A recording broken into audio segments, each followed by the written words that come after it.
আপনি তো আমাদের মুরব্বী, 2টা মিনিট দেন মাননীয় স্পিকার।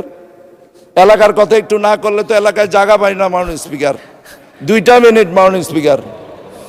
আচ্ছা মাননীয় স্পিকার, যখন জি মাননীয় স্পিকার, ধন্যবাদ আপনাকে মাননীয় স্পিকার। জ্বালানি নিরাপত্তা বাড়বে মাননীয় স্পিকার। আরেকটি মানবিক দিক হলো মানুষের ক্রয় ক্ষমতা বাড়ানো এবং জীবনযাত্রার মান উন্নয়নের লক্ষ্যে সরকার আগামী অর্থ বছরে মূল্যস্ফীতি কমিয়ে 7.5% নামিয়ে আনার অর্থনৈতিক প্রবৃদ্ধি 6.5% উন্নত করার লক্ষ্যে নির্ধারণ করা হয়েছে। পাশাপাশি করমুক্ত আয়ের সীমা বৃদ্ধির উদ্যোগে মধ্যবিত্ত সাধারণ করদাতাদের মধ্যে স্বস্তি বিরাজ করছে। মাননীয় স্পিকার, এই বাজেটে মূল দর্শন হলো এটি অন্তর্বর্তীমূলক মানবিক বিনিয়োগ নির্ভর অর্থনীতি গঠন করা এবং এটি কেবল আজকের চ্যালেঞ্জ মোকাবেলার বাজেট নয়, এটি আগামী প্রজন্মের সম্ভাবনার বাজেট। মাননীয় স্পিকার, আমি দৃঢ়ভাবে বিশ্বাস করি মাননীয় প্রধানমন্ত্রীর নেতৃত্বে মাননীয় অর্থমন্ত্রীর বিচক্ষণ পরিকল্পনায় মাধ্যমে এই বাজেটের অর্থনীতিতে নতুন উচ্চতায় নিয়ে যাবে।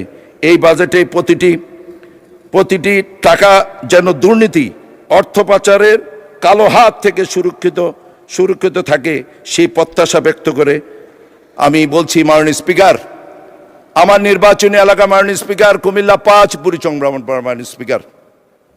মাননীয় স্পিকার, আমরা শপথ নেওয়ার পর মাননীয় প্রধানমন্ত্রী এবং স্বরাষ্ট্রমন্ত্রী ঘোষণা করেছেন মাননীয় স্পিকার, সেটা হচ্ছে আমাদের মাদক এবং বিশেষ করে আমাদের ইফটিজিং থেকে শুরু করে কিশোর গ্যাং থেকে শুরু করে জুয়া থেকে শুরু করে জিরো টলারেন্স মাননীয় স্পিকার ঘোষণা করা হয়েছে। মাননীয় স্পিকার, আমি যখনই এলাকাতে যাই মাননীয় স্পিকার, আপনারা জেনে নেবেন সমস্ত সংস্থা। ধন্যবাদ ধন্যবাদ মাননীয় সদস্য। আচ্ছা 1 মিনিটে কনক্লুড করেন। আমরা তো নতুন আসছি, আপনি তো আমাদের মুরব্বী, 2টা মিনিট দেন মাননীয় স্পিকার। এলাকার কথা একটু না করলে তো এলাকায় জায়গা পাই না মাননীয় স্পিকার। 2টা মিনিট মাননীয় স্পিকার। আচ্ছা মাননীয় স্পিকার, যখন জি মাননীয় স্পিকার, ধন্যবাদ আপনাকে মাননীয় স্পিকার। যখন এলাকায় যাই মাননীয় স্পিকার, এখন সংসদ চলে 2 দিন সময় পাই, একদিন শুক্রবার শনিবার। আমি প্রতিনিয়ত মাদকের বিরুদ্ধে মাননীয় স্পিকার, সমস্ত এজেন্সি থেকে জেনে নেবেন আমি মাদকের বিরুদ্ধে সংগ্রাম করি মাননীয় স্পিকার। আমার 2টি উপজেলার মধ্যে মাননীয় স্পিকার, আমাদের 2টি উপজেলায় এই পর্যন্ত মাদকের যাতে যারা মাদক বিক্রেতা, যারা মাদক ব্যবসায়ী এবং যারা মাদক সেবন করে, এই পর্যন্ত 75 জনকে বিভিন্ন মেয়াদে সাজা দেওয়া হয়েছে। কিন্তু অত্যন্ত দুঃখজনক হলো সত্যি মাননীয় স্পিকার, এখানে আইনমন্ত্রী মহোদয় এখানে আছেন মাননীয় স্পিকার, আমি বিনয়ের সহিত অনুরোধ করতে চাই তারা কোনো সুযোগে যেখানে 1 বছর সাজা হয় সেখানে তারা 15 দিনের মধ্যে তারা বের হয়ে যায়। এই জন্য একটি আইন করা উচিত মাননীয় স্পিকার।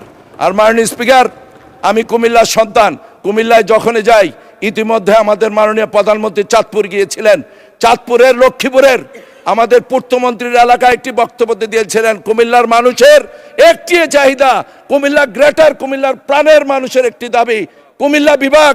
মাননীয় প্রধানমন্ত্রী সেখানে বলেছেন অচিরেই যাতে মাননীয় স্পিকার কুমিল্লাকে কুমিল্লা বিভাগে রূপান্তরিত করা হয়। মাননীয় স্পিকার, আপনাকে ধন্যবাদ মাননীয় স্পিকার।